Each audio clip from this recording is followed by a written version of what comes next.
Assalamu alaikum dear students. I'm your teacher Naveed and I just wanted to explain two additional points about this poem Once Upon a Time by Gabriel Olade. I've already uploaded the first video and the poem has been explained, the poem and the theme, they have been explained in that first video. Just two additional points.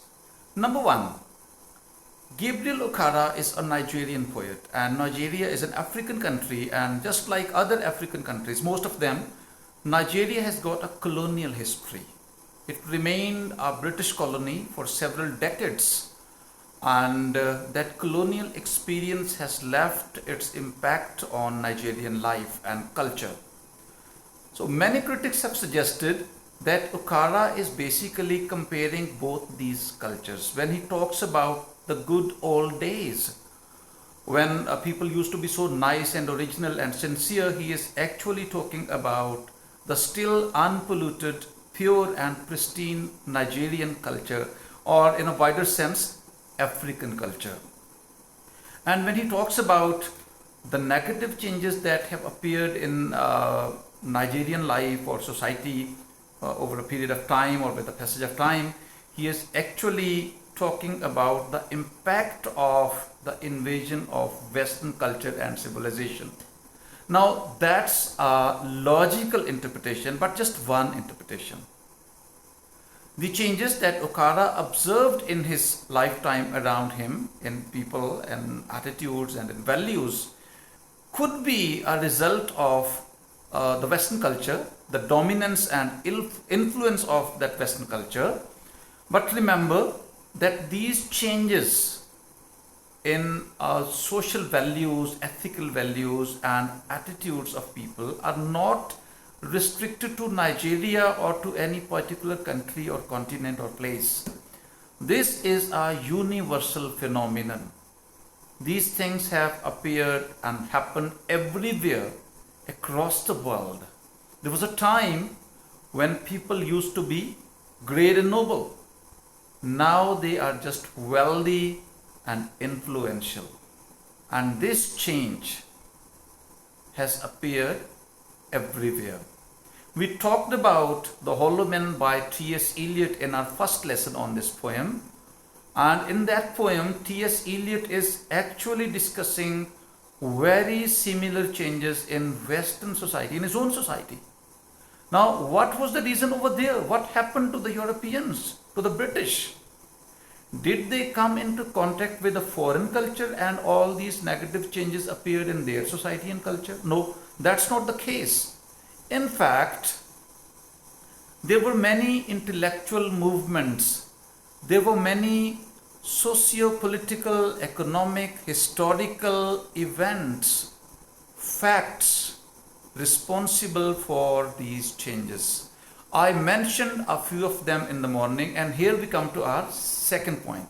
The second point that I would like to discuss with you. First, let me sum up the first point, that the negative changes Gabriel Olade is talking about in this poem could be a result of the invasion of Western culture, the influence of Western British culture, and when he is recalling the good old days, he is actually recalling the pre-colonial time when Nigeria and Africa, they were still in their original condition and they still preserved their original culture.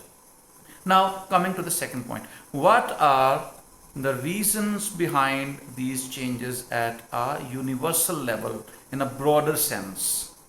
I mentioned a few of them in the morning's lesson and I didn't explain them much, and I was just thinking that some of you might find those logics not very appealing. For example, I said that massive industrialization is one of the reasons behind this materialism and selfishness in the attitudes of the people. How could that be? Industrialization itself is not a bad thing at all. It has got so many positive aspects also. It has changed the lives of so many people, millions and billions of people. It has actually improved millions and billions of lives around the world. Remember one thing. The first thing is that materialism, and you can also call it, if you want to be positive, pragmatism, practical approach, and selfishness are not the only result of industrialization. That's just a byproduct. Now, let me explain.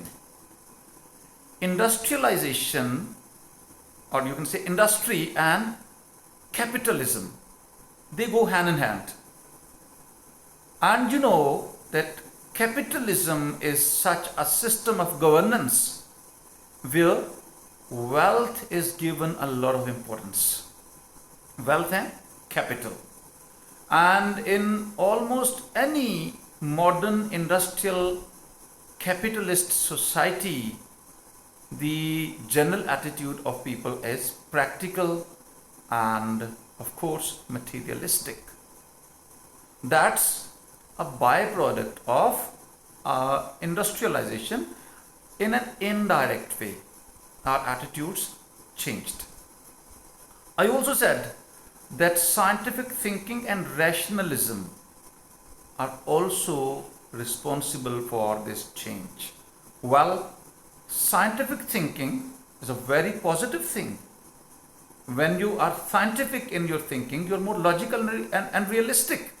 There is no place for illogical, baseless beliefs and myths in your life when you are scientific in your thinking and in your approach. But once again, this scientific approach, practical approach, logical and rational approach, in an indirect way has generated materialism, or it has contributed to the materialism and selfishness that we observe around us. How? How did it happen? How did it become possible? Let me explain. When you are rational and scientific in your thinking, you are no more a religious person. People have tried to, make a reconciliation between science and religion, but there are so many glaring differences. And a proper reconciliation between religion and science might not be, or a complete and total reconciliation might not be possible. Now, what happens when you are scientific in your approach and thinking? You lose your religious belief. You don't have faith in life after death. And when you are living with a belief that with your physical death, everything for you will come to an end, there will be no life after death, there will be no reward and punishment after your death, then your attitude changes. You start giving more importance to your physical existence, to your life on earth. You don't live with a hope or belief or faith in life after death, and you don't have any hope for getting rewards for your sufferings in this world when you are dead. So when there is no hope of a second phase of life after your physical death, your attitude is bound to change. This is how scientific thinking and rationalism have made their own contribution to materialism and these modern behaviors and attitudes of people. Let me add one more point. Darwinism is also scientific thinking. You must remember, you must have learnt about Charles Darwin in one of your science books, I think biology, that he presented his theory of evolution, which changed our concepts about the origin of life forever. In the Bible and in the Quran, the story about the start of life on this earth, the start of human life on this earth, is different from what Darwin has got to tell us. And a very vast majority of people around the world believe in that theory of evolution. They believe in Darwinism. So when you're a Darwinist, you're no more a creationist. You can't be a Christian or a Muslim anymore. And as a result, when you don't have a religious belief or faith, You'll stop believing in life after death, and that makes a lot of difference. When you don't have a hope of, or when you don't have a faith in some kind of existence after your physical death, your attitude is bound to change. It's bound to become more practical and more realistic also, and more materialistic, to be precise, and selfish. This is how industrialization, scientific thinking, rationalism, Darwinism, all these things, these are massive changes that have changed the very face of life, the very style of living over a period of the last couple of centuries. Now, all these changes have contributed to this change in attitude of people, and they have contributed towards that increased materialism in our life that we can all observe around us. So that was all about this poem Once Upon a Time. That was my second take.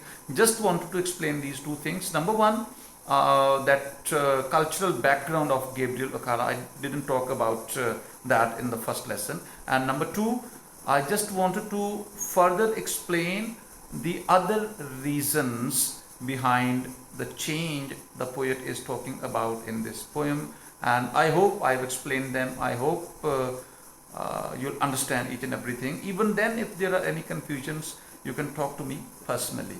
All right. Thank you very much. Allah Hafiz.